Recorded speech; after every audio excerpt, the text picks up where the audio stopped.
তো জয় সিয়ারাম গাইস, আজকে হচ্ছে বাঙালির ভ্যালেন্টাইন ডে মানে সরস্বতী পুজো। তো আমি বিশালকে নিয়ে সবার আগে চলে গেলাম আমাদের এপিসি কলেজে। তো পুজো হচ্ছিল, পুজোর আগে গেছিলাম। তো তারপর চলে আসলো এই দুই রাজকন্যা অঞ্জলি দেওয়ার আগেই খাবারের দোকানে উপস্থিত। তো ওখান থেকে আমি সোজা চলে গেলাম আমাদের ডোমগেশ ভাইয়ের বাড়িতে, যেখানে আমাদের বাবু ভাই অলরেডি পুজো শুরু করে দিয়েছে। আর এইদিকে আমাদের স্পেশাল গেস্ট হচ্ছে বিল্লু রানী। তো বিল্লু রানীর পুজো ভালো লাগেনি বলে আমাদের পুরোহিত মশাইয়ের সমস্ত ধুতি পাঞ্জাবি খুলে নেয়। আর তারপর পুজো হয়ে যাওয়ার পর আমরা ঘুরতে বেরিয়ে পড়ি স্টার মলের উদ্দেশ্যে। অ্যাকচুয়ালি সারাদিন অনেক ঘোরাঘুরির পর স্টার মল যাওয়াটা ম্যান্ডেটারি ছিল।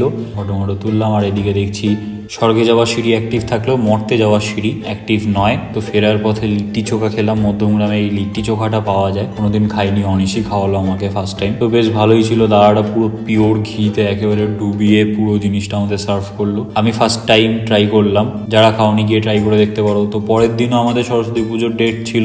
তো বেরিয়ে পড়লাম ডোগেশের বাড়িতে। তো ডোগেশের বাড়িতে গিয়ে দেখছি ডোগেশ একটা নতুন দারোয়ান ভাই রেখেছে। তো আমাকে ওয়েলকাম করার পর সোজা চলে আসলাম আবারও এপিসিতে। এসে দেখছি একজন ভাই ভাং খেয়ে উল্টে পড়ে রয়েছে। তো অনেক কষ্টে ওকে বোঝালাম এটা বসন্ত উৎসব না, এটা সরস্বতী পুজো। তো তারপর আমাদের সরস্বতী পুজোর সেকেন্ড দিনে এপিসি কলেজে কাউকে এন্ট্রি দিচ্ছিল না সেভাবে। তো আমরা সোজা চলে আসলাম বিরিয়ানি খেতে, তালক ঘোড়ার বিরিয়ানি খেতে। তো 50 টাকার থালা আমাকে এত বড় মাংস দিল। দেন সোজা খেয়ে দিয়ে বাড়ি আসলাম। আর বাড়ি আসার পথে একটা আজব জিনিস দেখলাম, সেটা হচ্ছে এই প্রতিমাটা, যেখানে একটা ম্যাকবুক ধরিয়ে দেওয়া হয়েছে রীতিমতো। যাই হোক, ভালো লাগলে সাবস্ক্রাইব করে দিও চ্যানেলটা, লাইক করে দিও ভিডিওটা।